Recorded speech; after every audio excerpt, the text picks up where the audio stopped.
Comment créer et configurer son compte Google Ads sans se tromper et sans commettre d'erreurs? Eh bien, dans cette vidéo, je vais te montrer sur mon écran, étape par étape, comment créer un compte Google Ads de la meilleure façon possible. Bonjour, c'est Elias et j'espère que tu vas bien. Alors, si tu ne me connais pas, je suis un expert en Google Ads et j'ai une agence marketing à travers laquelle j'ai accompagné plusieurs dizaines d'entreprises à se développer, à faire plus de chiffre d'affaires, à générer plus de clients grâce à la publicité Google. Donc, si tu veux toi aussi te lancer dans la pub Google, il est obligatoire d'avoir un compte Google Ads pour pouvoir lancer, gérer, optimiser tes campagnes publicitaires, que ce soit pour ta propre entreprise ou pour celle de tes clients si tu as une agence marketing. Et aujourd'hui, je vais te montrer comment le faire pour éviter les erreurs classiques de débutants. D'ailleurs, cette vidéo est la première d'une série spéciale Google Ads. Donc, si tu veux te former sur ce canal d'acquisition, je t'invite à aller sur la partie playlist de ma chaîne et regarder toute la playlist spécifique à Google Ads. Alors, premièrement, avant de créer un compte Google Ads, il faut être déjà connecté avec son adresse Gmail. Donc, c'est vraiment l'outil qui va nous permettre de gérer tous les produits Google, que ce soit la chaîne YouTube, que ce soit l'adresse mail, Gmail ou bien les comptes Google Ads. Du coup, je t'invite à prendre une adresse mail qui est déjà existante, qui a déjà de l'historique. Sinon, tu peux créer une nouvelle, c'est pas grave, mais c'est préférable d'utiliser une ancienne adresse. Et puis, on va taper directement sur Google, Google Ads, et ça va te donner ce résultat-là. On va cliquer sur le premier. Et comme tu peux voir, Google est en train de faire une promotion en ce moment-là. Ils offrent 400 € de budget publicitaire pour tous les 400 € dépensés. Donc, ça va dépendre des périodes. Des fois, ils offrent 75 €, mais actuellement, c'est 400 €, ce qui est déjà pas mal pour commencer. Ça va t'aider à démarrer.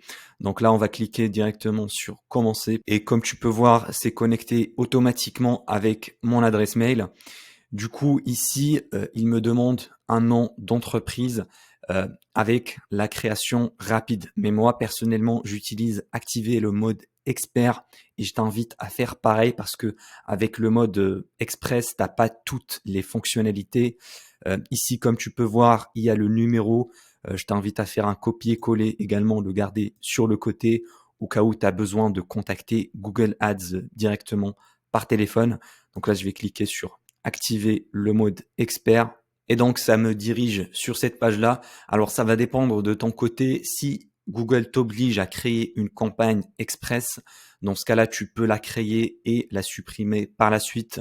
Mais l'important, c'est d'activer le mode expert. Ensuite, là, j'ai pas envie de créer une campagne actuellement. Je vais juste cliquer sur créer un compte sans campagne. Et là, il faut juste confirmer les informations de l'entreprise. Donc, c'est ma propre entreprise. Donc, en France, le fuseau horaire, c'est bien celui-là, devise euro.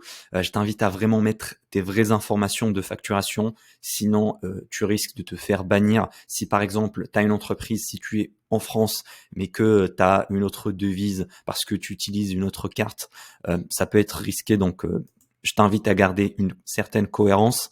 Là, je vais mettre non parce que j'ai pas envie de recevoir leurs emails de promotion. Hop, envoyer. Et là, c'est bon, c'est terminé. Je vais cliquer sur explorer le compte. Donc là, le compte a été créé, mais attention, on n'a pas encore terminé. Du coup, rapidement, tu peux te familiariser avec la plateforme. Ici, on a les campagnes. Tu peux commencer directement par créer une nouvelle campagne. On peut également aller sur la partie outils et paramètres et plus précisément sur compte associé. Et tu peux voir différents outils que tu peux lier à ton compte Google Ads.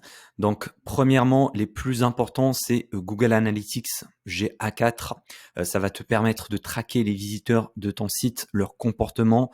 Donc, tu peux juste cliquer dessus comme ça, détail, et linker les deux, faire une liaison avec les deux comptes. Bon, je vais pas le faire là pour l'exemple. Il y a également Google Merchant Center si tu fais de l'e-commerce et tu veux utiliser l'outil Google Shopping. Également YouTube, tu peux lier ta chaîne YouTube directement au compte Google Ads.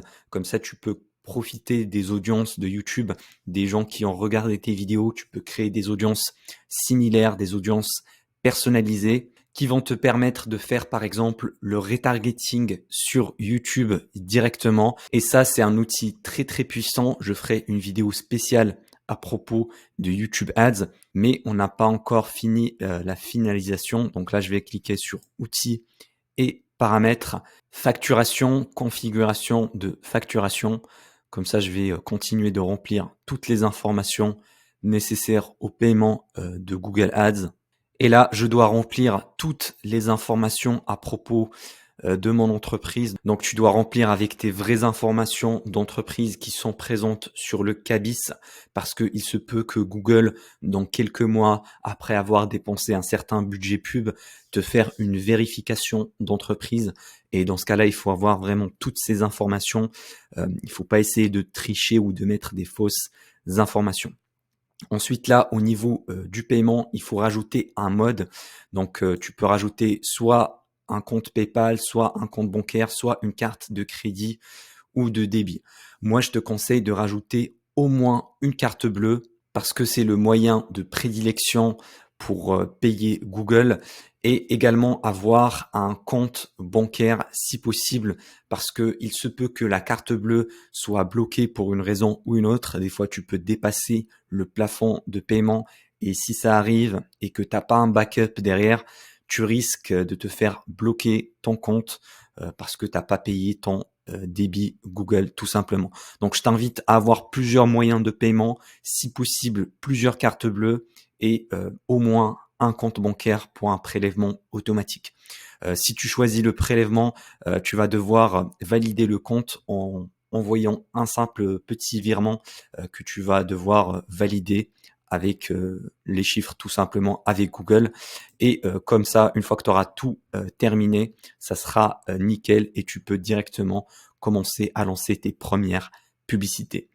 Maintenant, si tu as une agence marketing et que tu fais de la pub Google pour d'autres personnes, dans ce cas-là, il faut que ton client crée son compte Google Ads à lui avec ses propres informations et ses propres infos de paiement. D'accord? Comme ça, il va être débité directement par Google Ads et toi, tu vas pas encaisser le budget publicitaire. Ensuite, ce qu'il doit faire, c'est aller sur la partie outils et puis aller sur configuration, accès et sécurité. Et là, comme tu peux voir, tu auras plusieurs onglets administrateur, sécurité, etc. Et ensuite, il doit venir ici cliquer sur le bouton pour rajouter un collaborateur. Donc, si c'est un client qui va te rajouter en tant qu'agence, il doit mettre ton adresse mail ici et te donner un accès admin ou un accès standard. C'est à peu près la même chose, sauf que tu peux pas l'enlever si tu as un accès standard. Pareil, par exemple, si toi-même tu veux travailler avec une agence marketing, tu vas faire la même manipulation juste en mettant l'adresse mail et la personne va recevoir une invitation tout simplement de la part de Google directement. D'ailleurs, ici en haut à droite, tu auras le profil qui a été directement créé avec ton numéro de compte. C'est ça que tu vas utiliser si tu as des problèmes avec Google quand tu vas appeler leur service client. Également, si tu as une agence marketing et que tu veux gérer plusieurs clients dans un même endroit, moi j'utilise Google Manager Account. C'est en fait tout simplement la plateforme de Google qui va te permettre de gérer plusieurs sous-comptes. C'est un peu l'équivalent du Business Manager Facebook. Donc c'est un compte centralisé où tu peux faire le compte 1, compte 2, donc plusieurs sous-comptes clients. Imaginons, tu as un client e-commerce, une agence immobilière, une boîte dans le BTP, et ben tu peux tout gérer depuis le même compte. Tu n'as qu'à demander accès à ton client tout simplement et puis tu vas rajouter son compte directement sur le Google Manager. Et si ton client n'a jamais créé de compte Google Ads, tu peux lui créer un compte directement depuis le Google Ad Manager. Ça ressemble exactement à un compte Google Ads classique. Enfin, tu trouveras un cadeau offert dans le premier lien en description si tu veux monter ta propre agence et offrir des services de Google Ads à des entreprises. Il y a également une playlist complète à propos de Google Ads, YouTube Ads que tu vas trouver sur l'onglet playlist de ma chaîne. C'était Elias. À la prochaine.